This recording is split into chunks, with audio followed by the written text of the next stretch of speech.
Asanteni sana. Hizi ni nyakati za kusisimua sana. Nafikiri pengine mulitaka kuzungumzia vita kuliko jambo hili, lakini hili pia ni muhimu sana. Ni muhimu sana. Tunafanya vizuri sana kwenye upande wa vita. Kwa kusema kidogo tu, mtu fulani aliuliza, kwa kiwango cha 1 hadi 10, ungeipa alama gani? Nikasema, karibu 15.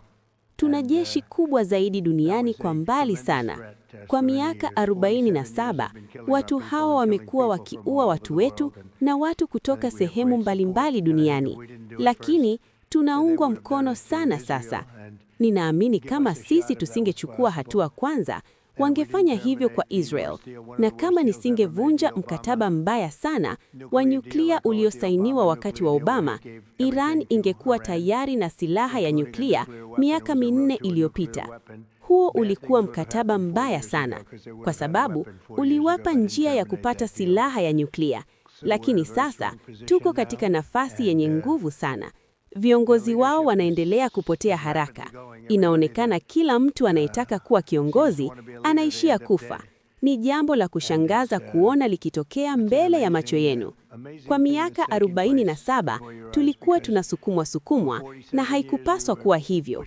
Lakini sasa mnaona maendeleo makubwa yanayofanyika. Makombora yao yanaangamizwa haraka. Mashambulizi yao yanazimwa. Wanashambulia majirani zao na hata washirika wao wa zamani. Taifa hilo lilikuwa limepoteza mwelekeo kabisa, na kama tungesubiri zaidi, wangeweza kutumia silaha hizo dhidi yetu. Hatua kubwa ilikuwa kumuua Soleimani wakati wa muhula wangu wa kwanza, na labda hatua kubwa zaidi ilikuwa kujenga upya jeshi la Marekani wakati huo. Kisha ndege zetu za B2 zilifanya mashambulizi yaliyoharibu kabisa uwezo wao wa nyuklia. Ninasema kuangamiza kabisa kwa sababu ndivyo ilivyokuwa. Kama tusingeshambulia ndani ya wiki 2, wangekuwa tayari na silaha ya nyuklia. Na kama watu wasio na akili nzuri wanapata silaha za nyuklia, mambo mabaya sana hutokea. Kwa hiyo sasa, tuko katika hali nzuri sana na tutaendelea mbele. Hii ni onyesho kubwa la nguvu za jeshi letu na ninajivunia sana. Tulijenga upya jeshi letu wakati wa muhula wangu wa kwanza, na sasa tunalitumia kidogo zaidi kuliko nilivyotarajia. Kuhusu Venezuela. Venezuela pia imekwenda vizuri sana. Tuna uhusiano mzuri sana na rais wao na viongozi wengine. Tunachukua mamilioni ya mapita ya mafuta, jambo ambalo lina faida kwa Marekani na pia kwa Venezuela.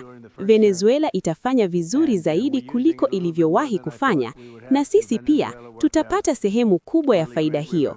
Pia tutasaidia kuboresha maisha ya watu wa Venezuela ambao wamepitia wakati mgumu sana.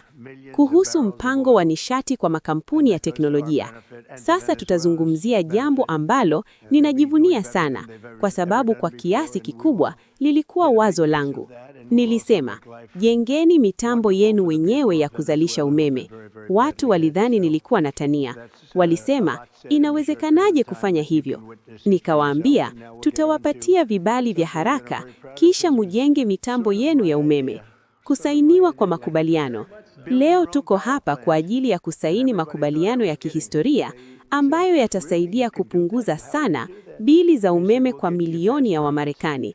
Tulitangaza mpango huu katika hotuba yangu ya State of the Union wiki iliyopita. Makampuni makubwa ya teknolojia sasa yamesaini rasmi makubaliano yanayoitwa Ratepayer Protection Pledge. Makubaliano haya yataathiri sana gharama za umeme. Makubaliano yanamaanisha nini?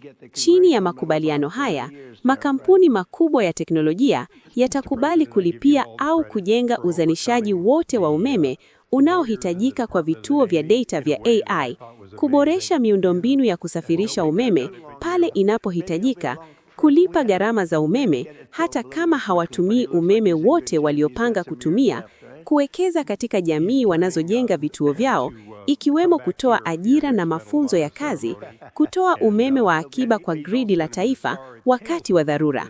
Hii ina maana kwamba vituo vya data vitapata umeme vinavyohitaji bila kuongeza gharama kwa wananchi. Kwa kweli, katika maeneo mengi, bei za umeme zinaweza hata kupungua. Makampuni yaliyoshiriki. Viongozi wa makampuni makubwa walio hapa kusaini makubaliano ni pamoja na Google, Meta, Microsoft, OpenAI, Amazon Web Services, Oracle, xAI. Haya ni baadhi ya makampuni makubwa zaidi ya teknolojia duniani. Sababu ya mpango huu: mahitaji ya umeme yanaongezeka sana kutokana na AI na data centers. Inakadiriwa kwamba kufikia mwaka 2035, mahitaji ya nishati yanaweza kuongezeka zaidi ya mara 3. Vituo vya data vya AI ni vikubwa sana na vinahitaji umeme mwingi sana. Baadhi ya majengo yao yanaweza kugharimu hadi dola bilioni 60 au zaidi. Kwa hiyo, nikasema, haiwezekani kutumia tu gridi ya ovyo ya umeme.